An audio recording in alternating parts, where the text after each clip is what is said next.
Perfecto. Bueno, gente, hoy estoy con la doctora Gabriela Argüello, ella es endocrinóloga y hoy vamos a hablar sobre hipotiroidismo.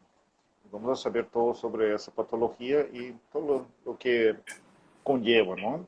¿Qué tal, doctora? Bienvenida.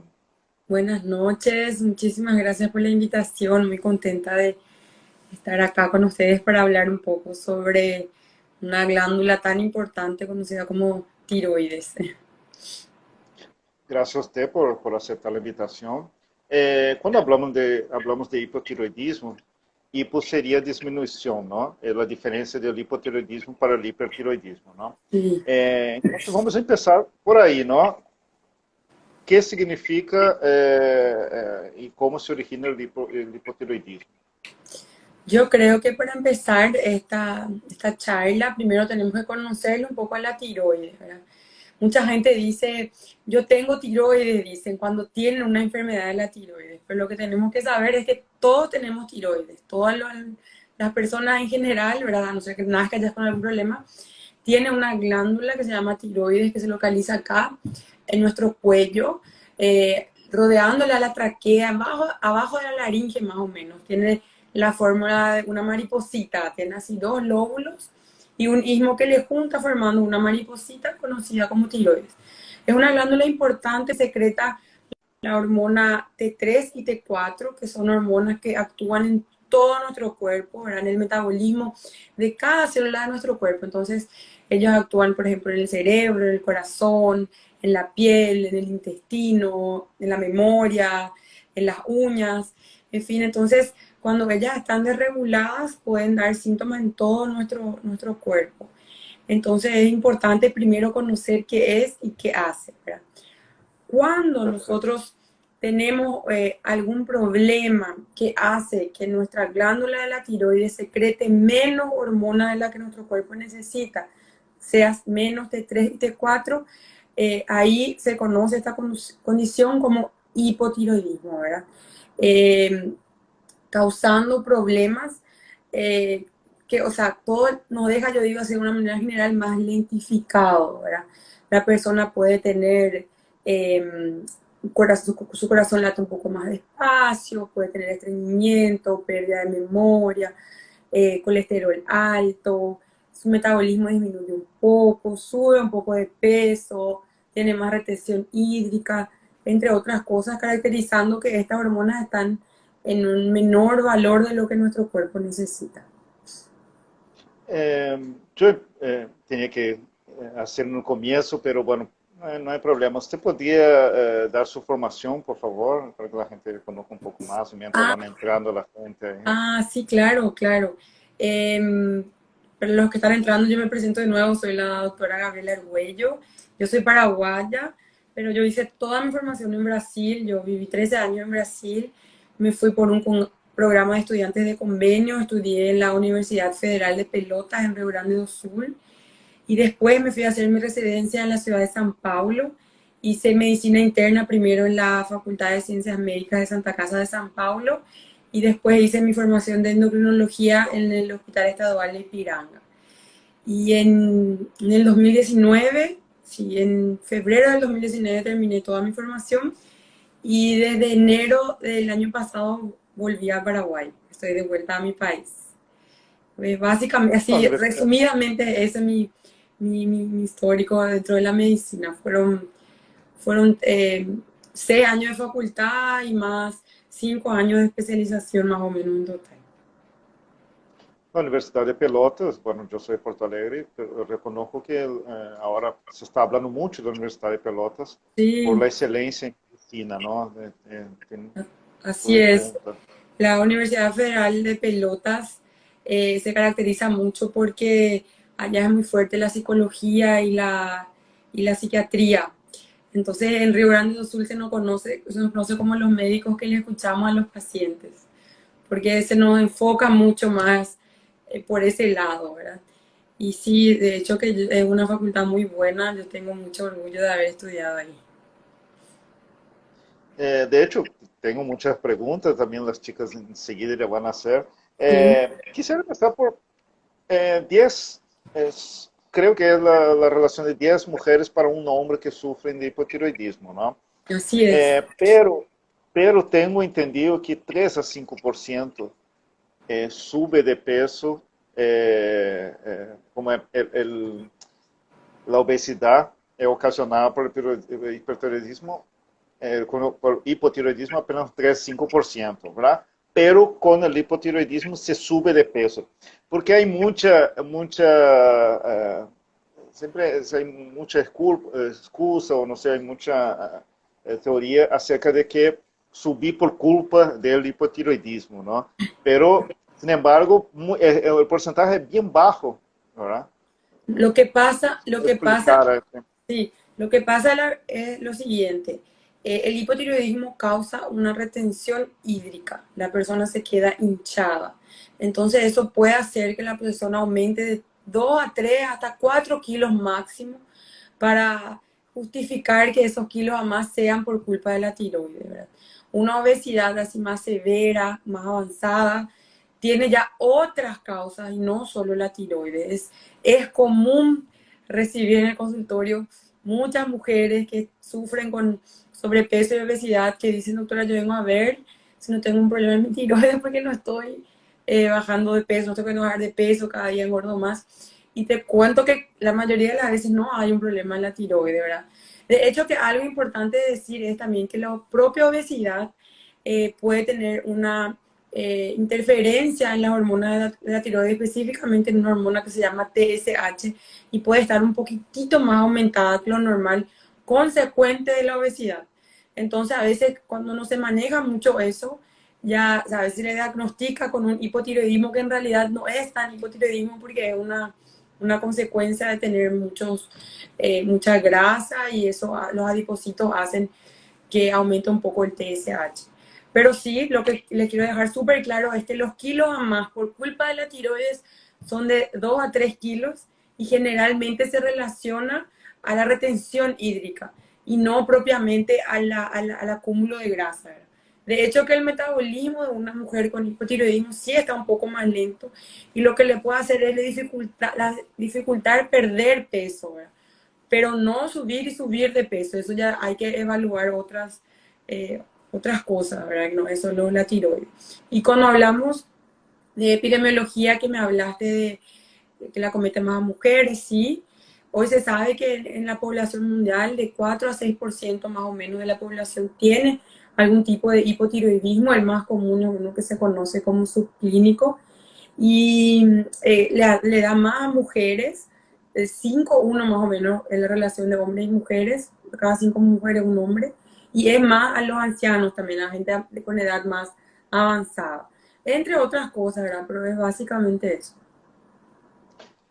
También quisiera aprovechar un poco más adelante, si no alcanza el tiempo, de hablar también que creo que tiene relación a la hidropesía, ¿no? Que la retención de líquidos podemos también defender un poquito, si nos da el tiempo, ¿verdad, doctora? Disculpa, no entendí, sobre la retención de líquido. Sí, sí, sobre la hidropesía, que es la retención de líquidos, después me gustaría extender un poco, si no alcanzo el tiempo más Vale, adelante, que es un punto muy importante también. sí, ok. Bueno, acá tengo algunas preguntas. ¿Cómo uno sabe que sufre de hipotiroidismo? Eh, para saber si tenemos hipotiroidismo hay que dosar la hormona de la tiroides. A mí siempre me gusta explicarle a los pacientes porque causa una cierta confusión, ¿verdad? Porque se dosa siempre por lo menos 3 hormonas. Una es una hormona conocida como TSH, que es una hormona producida por una glándula que se llama hipófisis. En nuestro cerebro, ahí en el medio, hay una glándula que se llama hipófisis, que es la glándula madre, y secreta una hormona que se llama TSH. Esta hormona es la que le administra la tiroides, la que dice, vamos a producir más hormonas, menos hormonas. Y después están las que ya hablé, que son la T3 y la T4. ¿Qué pasa? Cuando tu glándula de la tiroides está produciendo menos hormonas, menos T3-T4, le avisa esto a la hipófisis, entonces la hipófisis secreta más TSH para estimularle a la tiroides a que produzca más T3 y T4, que es lo que está faltando. Entonces tenemos, yo le pido a mis pacientes primero que nada el TSH, porque es el primero que se altera, y T3 y T4. Y para diagnosticar un hipotiroidismo así clínico, el TSH está aumentado y el T3 y T4 están disminuidos. Se recomienda siempre, aparte del laboratorial, también es importante, ¿verdad, doctora? Sí, no, Comenzar siempre, el laboratorio. no se puede cerrar diagnóstico simplemente con la clínica, porque, Por o eso. sea, porque los síntomas, los señales, o sea, las señales y síntomas del hipotiroidismo son muy inespecíficos, porque como expliqué al comienzo, las hormonas de la tiroides actúan en todo nuestro cuerpo. Entonces, a veces vos podés tener estreñimiento por algún otro motivo, o podés tener retención de líquido por algún otro motivo. Entonces, si la paciente junta clínica y también tiene histórico familiar o tiene a veces también arritmia en su corazón, junta una clínica y generalmente a las obesas yo siempre le pido como screening también porque si está desregulado la tiroides es importante investigar, pero solo con los estudios laboratoriales se cierra el diagnóstico. Sin el TSH, T3 y T4 no se puede cerrar ningún diagnóstico. Claro, se necesita. Acá pregunta si en algo de una consulta el perfil tiroideo está constituido por las hormonas, como usted comentaba, TSH, T3, T4. Sí. O sea, cuando se define hipotiroidismo o hipertiroidismo, o sea, cuando el valor de referencia no es. La diferencia entre uno y otro Y ahí también es visible, ¿verdad, doctora? También creo sí, que puede ser visible. los síntomas cambian, o sea, el hipertiroidismo es al contrario. La persona tiene, su principal síntoma es la taquicardia, que es lo que más nos preocupa, ¿verdad? Porque el hipotiroidismo puede dar los latidos del corazón más lentos y el hipertiroidismo causa una taquicardia. Entonces la persona pierde peso, tiene taquicardia, puede tener problemas óseos. En un caso específico, sus ojos saltan hacia el frente, así también que llama mucho la atención y ahí en los estudios laboratoriales cambia. Ahí lo que pasa es el TSH está suprimido, ¿verdad? Menos, está bajito, y el T3 y el T4 están altos. Entonces, tanto la clínica cuanto los estudios laboratoriales cambian para hipotiroidismo y hipertiroidismo. Y las personas pierden peso también. En el hiper, la persona, como tiene su metabolismo más acelerado, no siempre, pero suele perder peso. Y en el hipo tiene esa retención hídrica que hace que aumente un poco de peso. Estas imágenes a veces muy chocantes que solemos ver son de hipertiroidismo, ¿no? Que están Ah, el bocio. Eso se llama el bocio. bocio. El bocio es el Perfecto. aumento de la glándula de la tiroides. Y eso depende. Existen algunos tipos donde estos nódulos, o sea, el bocio es la tiroides que está aumentada de tamaño por tener nódulos, unos nódulos. ¿Verdad? Y existen algunos casos que estos nódulos producen T3 y T4.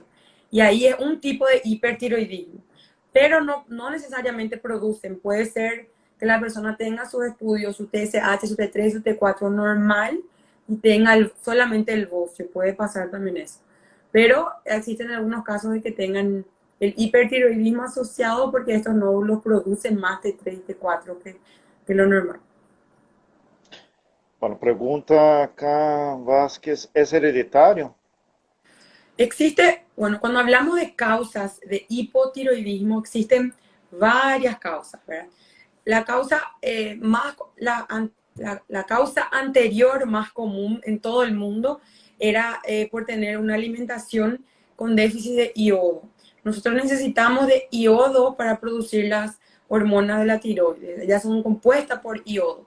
Y antiguamente había un déficit de yodo y esta era la causa principal. Hoy muchos países ya compensaron este déficit poniéndole yodo a la sal. Por eso la sal es iodada, para que nosotros consumamos la cantidad de yodo que nosotros necesitamos. En algunos países es todavía la deficiencia de yodo, pero acá en Paraguay no.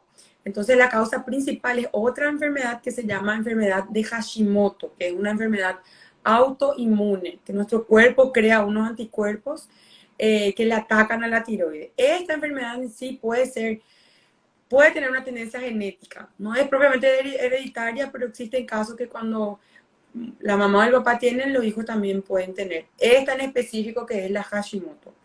Bien específico. Y Sí. haciendo el gancho del hereditario, pasando de la mamá al hijo, en casos de embarazo, ¿cómo se hace? Porque hay una medicación, ¿no? Y esto debe ser bien dosificada y acompañada, ¿no? Ah, sí. Como, En el embarazo cambia un poco, en el embarazo es algo más específico, porque realmente la tiroides es muy importante también, tanto para el ciclo menstrual cuanto para el embarazo.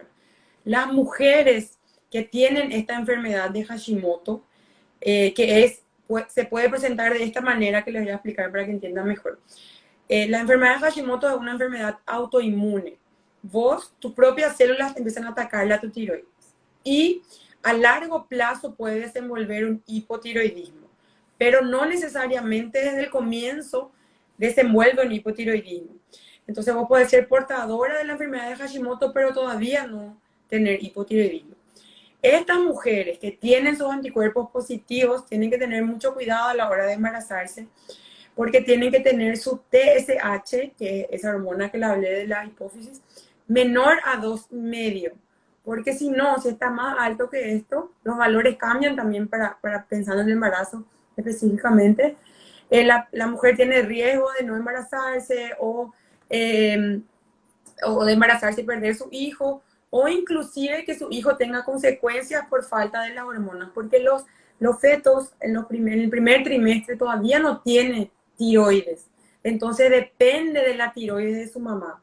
Entonces la tiroides de la mamá está en deficiencia, le puede afectar directamente al bebé. Entonces es importante controlar la tiroides antes y desde el primer trimestre del embarazo, porque esto le puede afectar directamente al bebé, y hay que controlar el tratamiento para que los valores de TSH estén dentro del rango que sea adecuado para que el bebé esté bien. Y también antes del embarazo para que la mujer se embarace ya teniendo su rango normal de su TSH. ya bueno, siempre reforzando la necesidad y la importancia de un buen prenatal, ¿no? Sí, sin duda, sin duda. Yo le digo a todas las pacientes que tienen problemas en su tiroides, no importa, porque cada uno tiene otra vez su mundo del hipotiroidismo y hipertiroidismo. O la enfermedad de Hashimoto, que tiene solo Hashimoto, pero todavía no desenvolvió necesariamente un hipotiroidismo. Tienen que prepararse para embarazarse. O sea, tienen que hacer un acompañamiento previo luego para prepararle a su tiroides, y ahí después con su tiroides así, con los rangos que es donde deberían estar, buscar el bebé, porque ahí tienen menos riesgo de sufrir aborto, menos riesgo, o sea, más riesgo, más posibilidad de embarazarse y menos riesgo de perjudicarle al bebé también. Esta la pregunta, ¿cómo se detecta? ¿Con una prueba de sangre? Es la prueba de sangre, sí. Se quita un estudio de sangre normal a la mañana, no hace falta hacer en ayuno, pero a la mañana, y como repetí, el básico es el TSH, T3 y T4, T3 total y T4 libre, que yo suelo pedir. Y ahí con esos estudios vemos. Claro que pido estudios complementarios, ¿verdad? Para la enfermedad de Hashimoto, o sea, cuando es una primera consulta, la paciente todavía no tiene ningún diagnóstico, yo siempre le pido los anticuerpos. Uno se llama antitiroperoxidasa y el otro se llama antitiroglobulina, que son los anticuerpos que vienen positivos en caso de que haya Hashimoto. Pido una ecografía de tiroides también para ver cómo está la tiroides, porque si la tiroides tiene esta enfermedad, está más inflamada o a veces hasta puede tener nódulos también. Y pido toda la parte general, porque por ejemplo el hipotiroidismo puede aumentar el colesterol. Entonces ahí tenemos que ver cómo está el colesterol. Y también toda la parte metabólica, hemograma, puede dar anemia también el hipotiroidismo. Entonces ya son complementarios, pero para el diagnóstico es el TSH, T3 total y T4 libre. Una curiosidad, ¿la persona con hipotiroidismo entra en el factor de riesgo para el COVID? No, estando compensada, no. O sea, estando controlada, no. Solo si está muy bien controlada, descontrolada.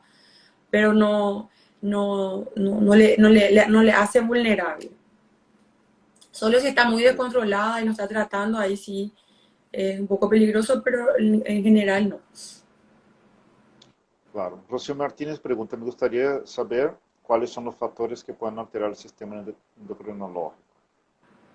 ¿Cuáles son los factores que pueden alterar el sistema? ¿Se refiere a todo el sistema endocrinológico o a la tiroides? Yo Existen, creo que no es específica.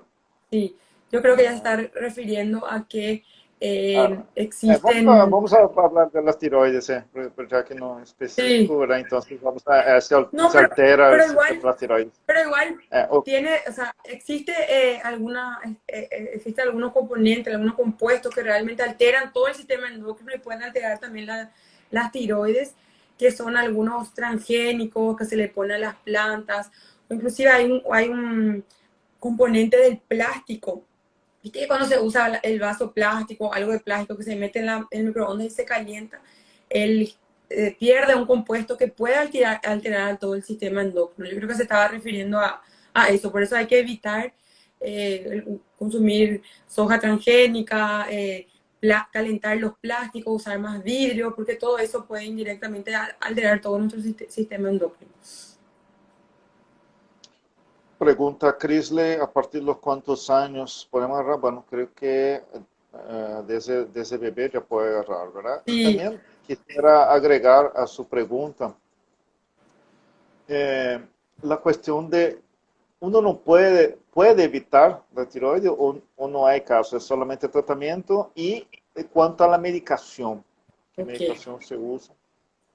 Quiero aprovechar esa pregunta del bebé para contarle algo que por si no sepan, que es el famoso, el test del piecito que se hace en los primeros días cuando el bebé nace. Eso es para dosarle el TSH al bebé, justamente para detectar precozmente si el bebé tiene hipotiroidismo, porque a los bebés hay que tratarle enseguida para que no se vuelva algo grave y peligroso. Entonces, por eso a las mamás que tienen sus bebecitos, eh, acuérdense la importancia del test del piecito en los primeros días, porque eso le puede ayudar mucho a detectar hipotiroidismo congénito, ¿verdad? Bueno, y la enfermedad de la tiroides lastimosamente no tiene una prevención.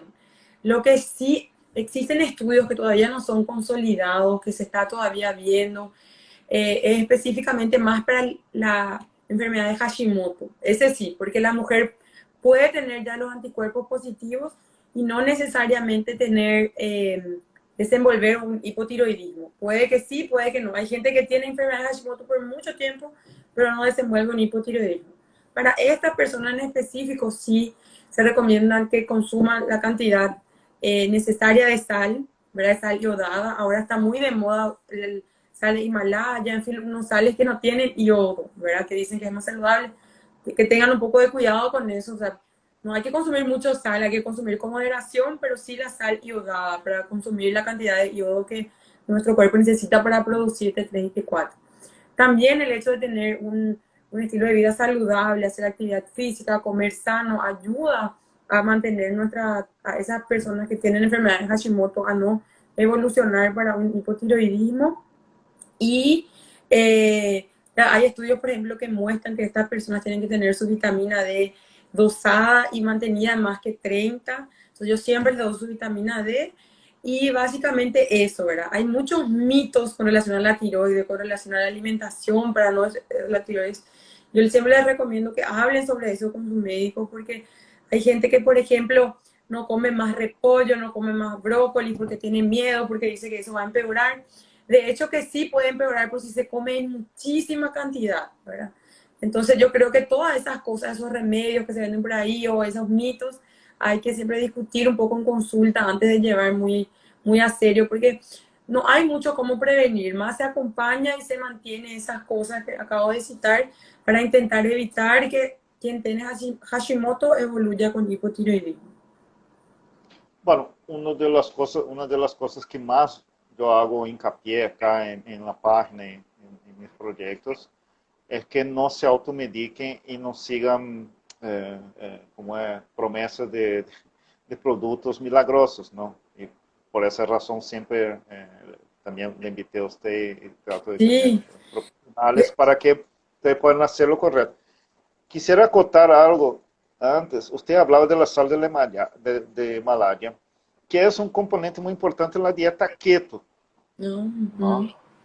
Eh, ¿Cómo se hace? Porque la dieta keto no quiere, no, o sea, prohíbe que se usa, o sea, no recomienda la sal normal, ¿no? Entonces, ¿cómo se hace en ese caso, no?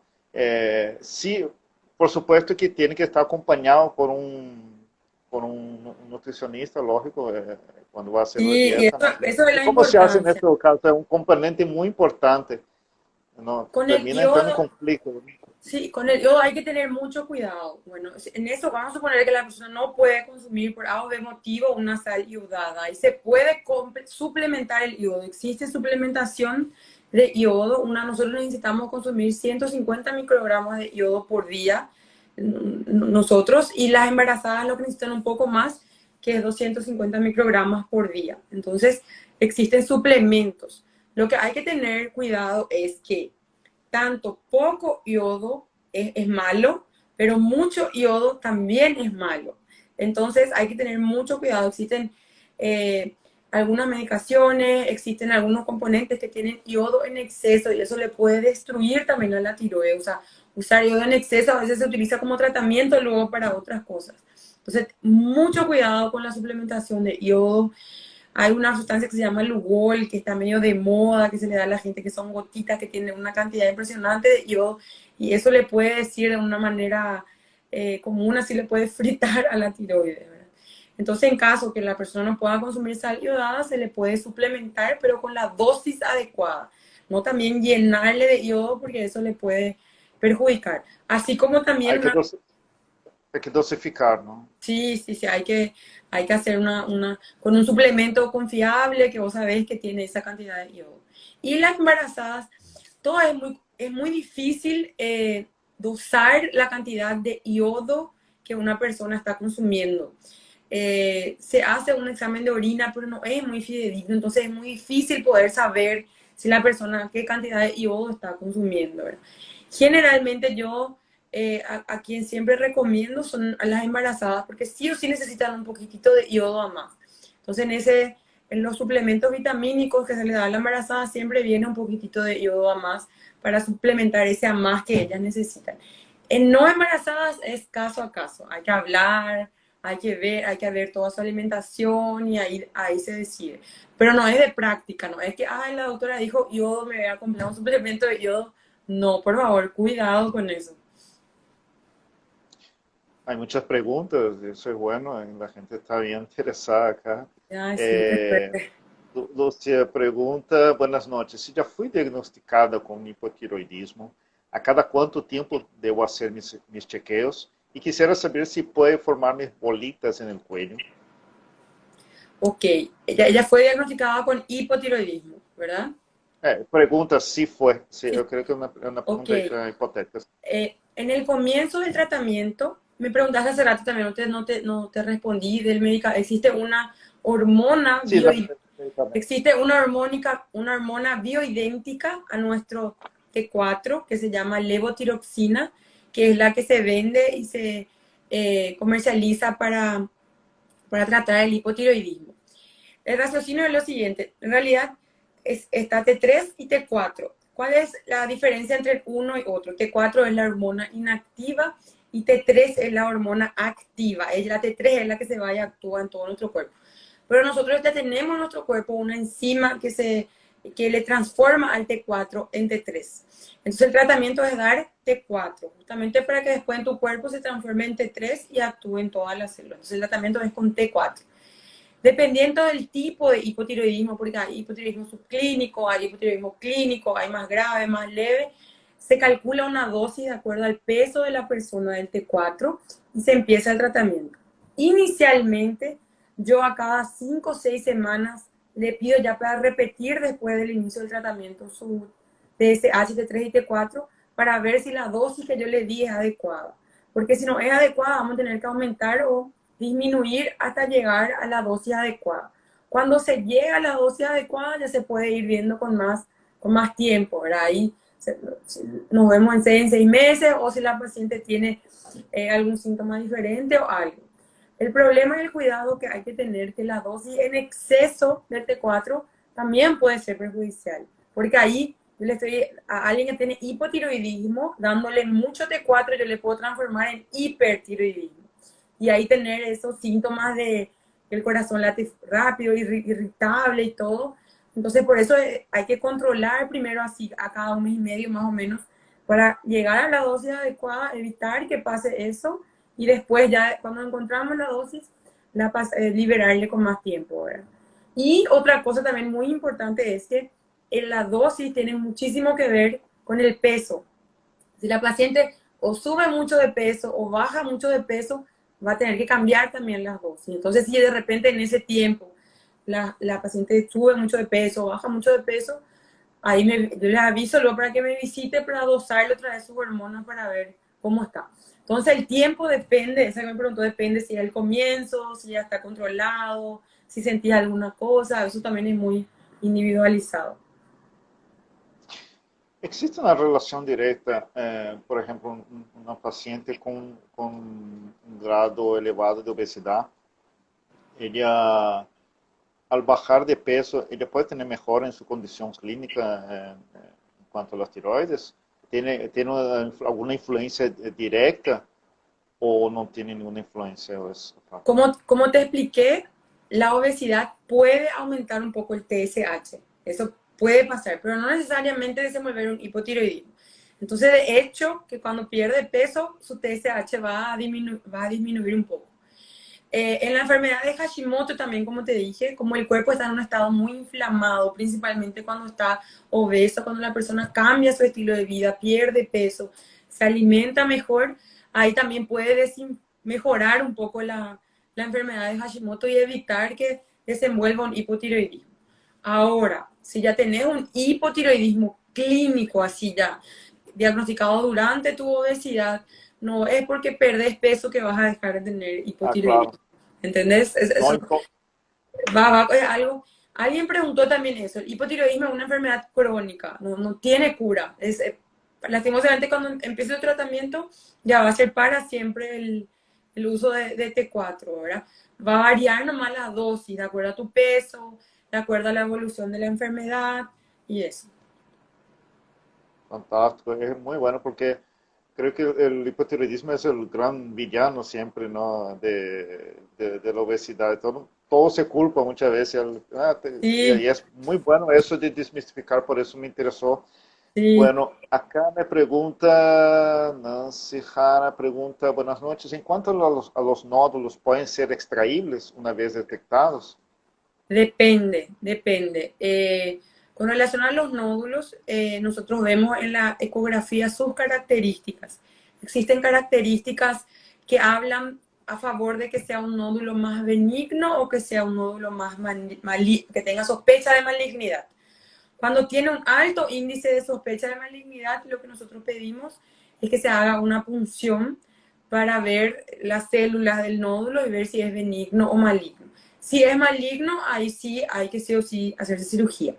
En caso de que venga benigno, depende. Si es muy grande, si te molesta o a veces ya te causa tos o te causa dificultad para tragar, ahí se puede quitar por estética para mejorar eh, esas cosas incómodas. Pero si no, si tenés nódulo y no te molesta y es benigno, no hay ningún problema, se puede acompañar nomás con ecografía y no necesariamente quitar.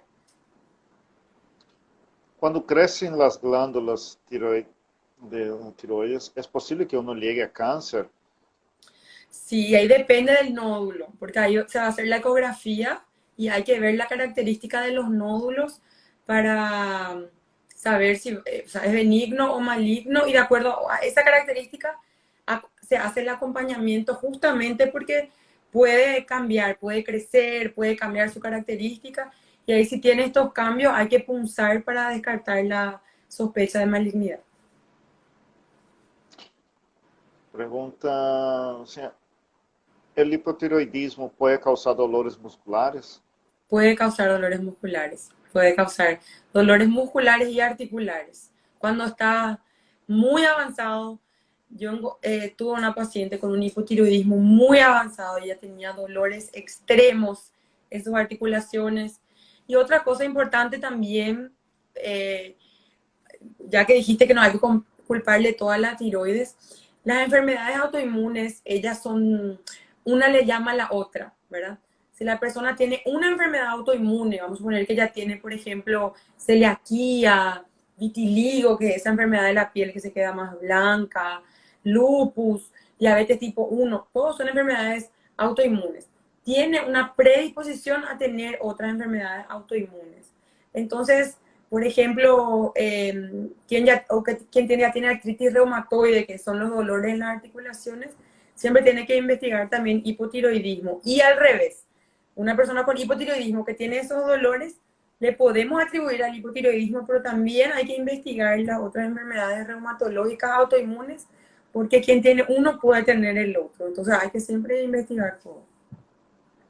Muy interesante. Bueno, particularmente yo tengo hace 2 años detectado ya vitiligo, entonces siempre estoy ahí haciendo chequeo, controlando. Sí, sí, así es. Eh, lo que proviene muchas veces el estrés también, ¿no? Es una Sí, locura.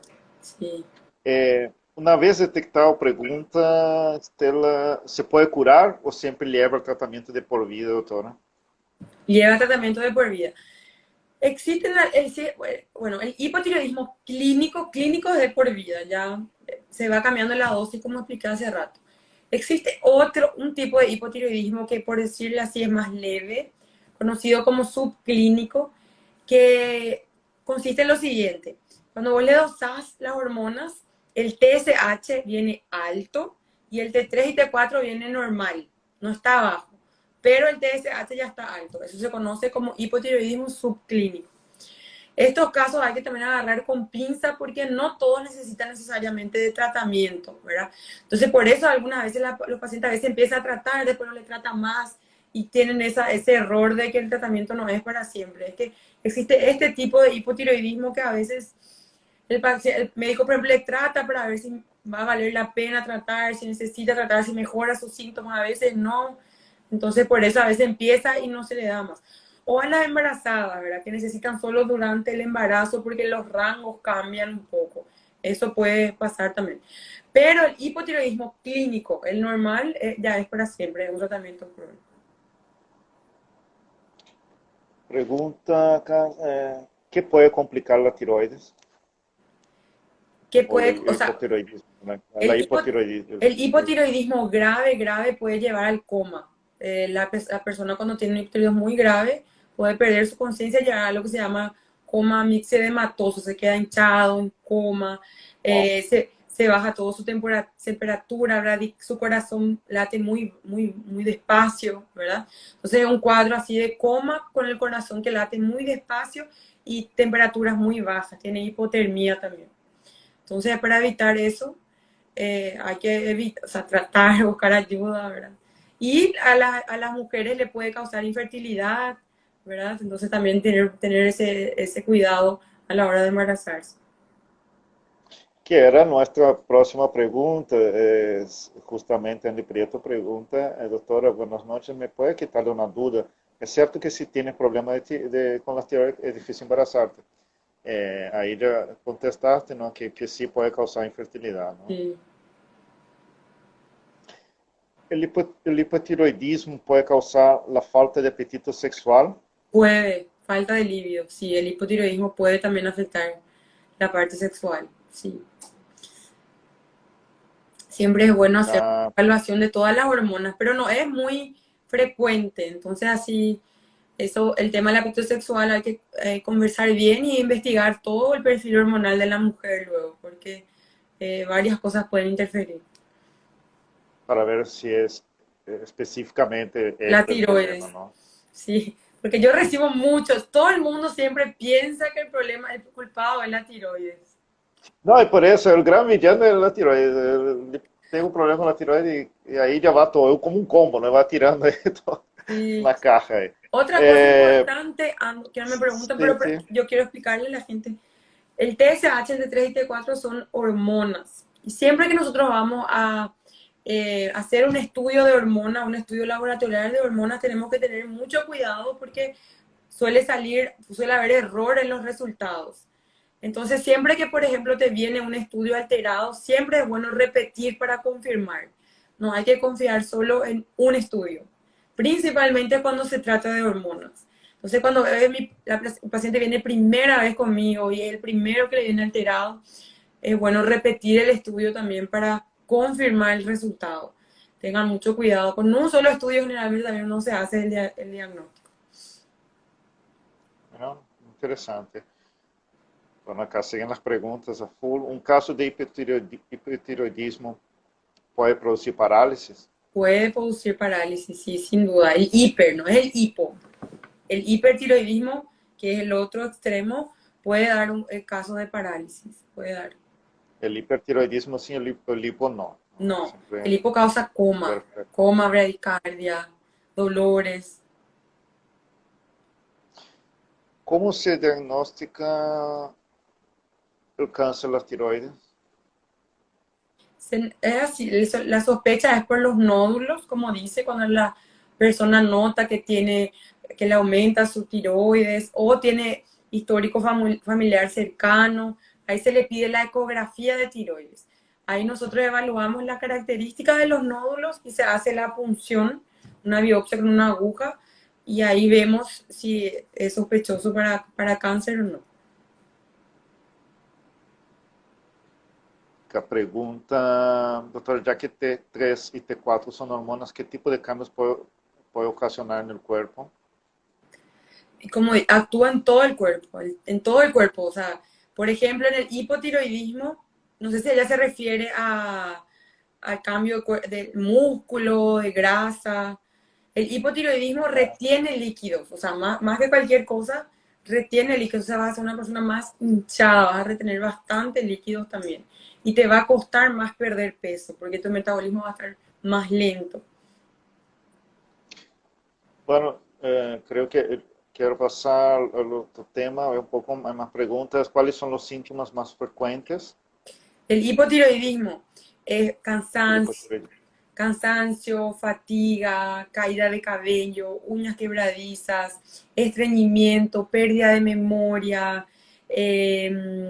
Básicamente eso, la persona se queda más lentificada, a veces aumenta su presión diastólica también, puede tener irregularidad, las mujeres pueden tener irregularidad menstrual, más eso, o sea, es una persona más lenta, es una persona más, como se dice acá en Paraguay, más caigüe.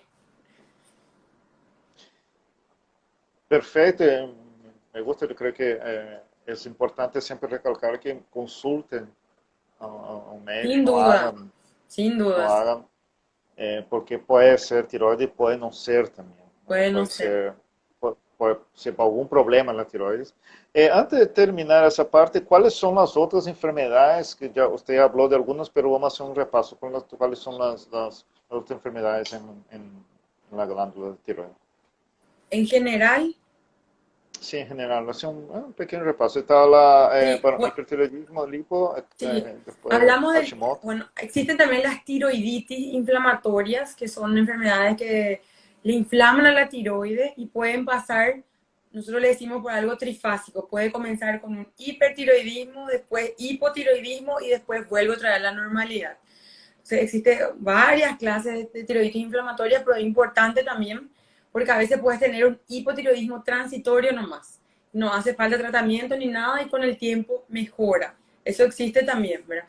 Inclusive las mujeres que tienen la enfermedad de Hashimoto una vez más y no tienen necesariamente un hipotiroidismo, tienen grandes riesgos que después del embarazo, ponerle que en el año después del embarazo, desde los 6 meses ahí, tengan esta tiroiditis, ¿verdad? Ella no entiende qué es lo que le pasa y a veces es solo acompañar porque le da primero hiper, después hipo y después vuelve otra vez a la normalidad. Entonces, ¿entienden? O sea, es difícil, existen varias cosas, o sea, cada caso hay que evaluar, porque vos puedes estar teniendo solo una tiroiditis inflamatoria que se va autolimitado y se va a curar solo y hay que acompañar nomás. A veces viene, te duele la tiroides, a veces viene con una infección, con dolor de garganta, entonces eso también hay que tener cuidado.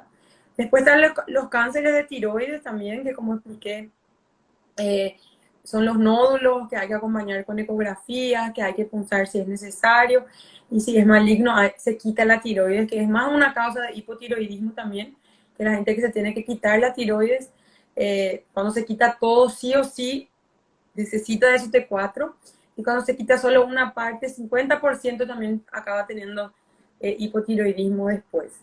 Eh, Después está, a ver un poco, más son esos dos, hiper y cáncer de tiroides, y la tiroides en el embarazo también, que es un mundo aparte para hablar así, pero básicamente eso. Pregunta, doctora, ¿cuáles serían las cosas que una persona puede hacer para poder mantener un valor de referencia bueno? O sea, primero, lo básico, tener un estilo de vida saludable, ¿verdad? Comer bien, consumir todos los nutrientes, nutrientes como zinc, magnesio, yodo, son muy importantes para la tiroides. El zinc, por ejemplo, está en los frutos secos, en el pescado, ¿verdad? El yodo está en la sal iodada, si no consumir eso, busca un médico para suplementar.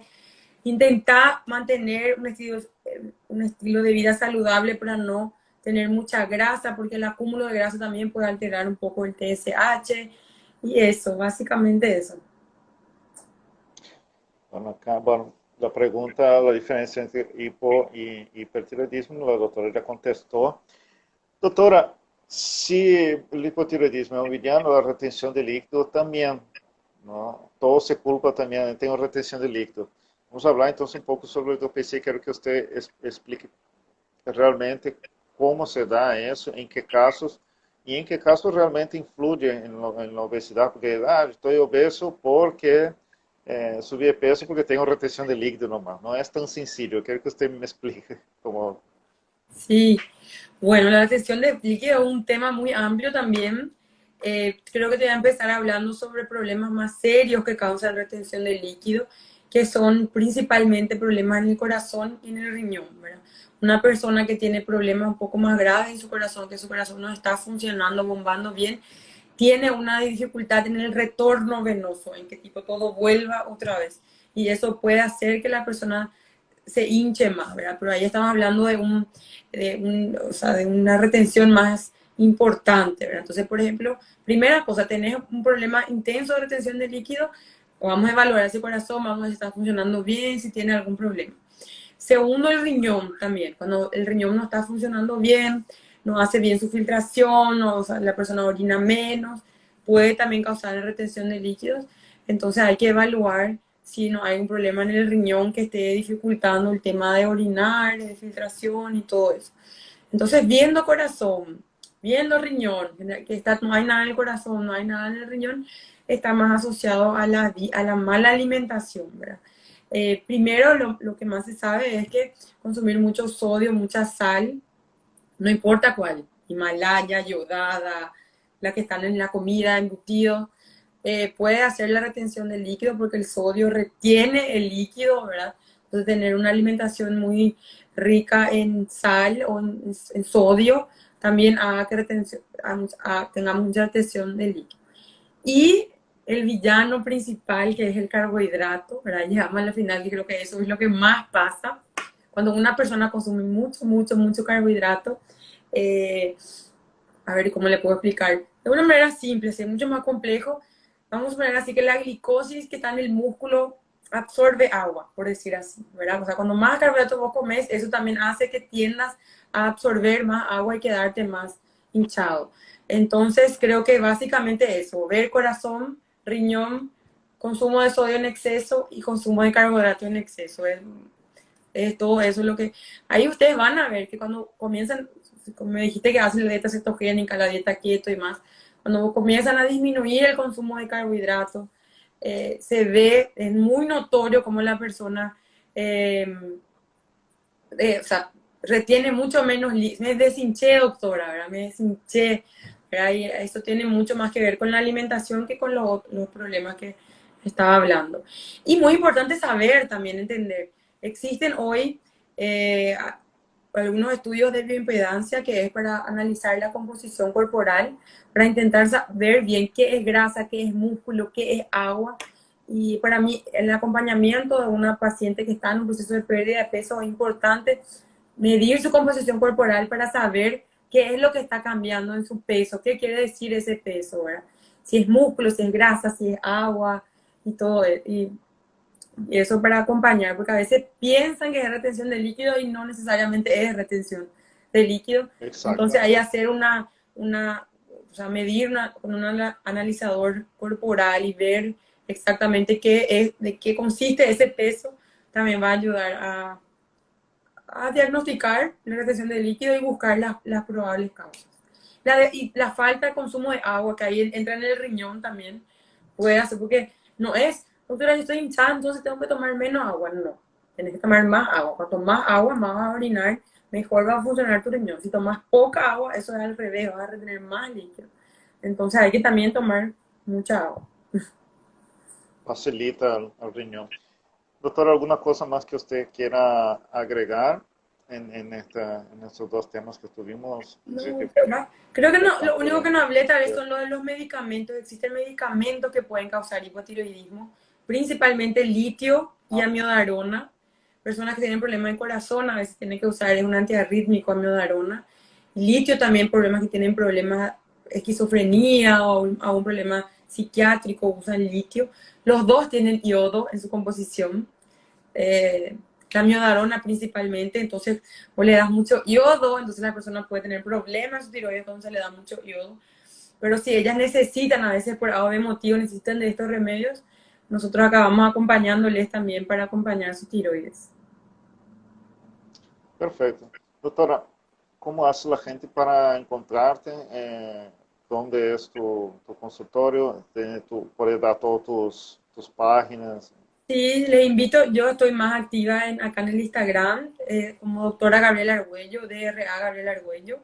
Ahí hay un número, un contacto donde pueden escribir y les informo todo, o sea, en los lugares que estoy atendiendo y cómo estoy atendiendo. Yo estoy trabajando más con teleconsultas, entonces le puedo atender a gente de todo el país sin ningún problema. Tengo todo método y estoy con bastantes pacientes. Y comuníquense ahí conmigo y les voy a responder a todo lo que necesitan. ¿Cómo está haciendo el trabajo ahora durante esa pandemia? Ya la gente ya se va ambientando, ya se va acostumbrando a consultar a distancia, después de un año ya está Más, más más o menos. Hay gente que está más o todavía menos. medio reacia, la gente más adulta principalmente, pero de hecho que si mi especialidad en específico, gracias a Dios, se puede hacer la consulta online porque es más, el tratamiento es más medicamentoso. Yo de hecho que le pido al paciente que vea su peso, su presión arterial y todo antes ella me envíe.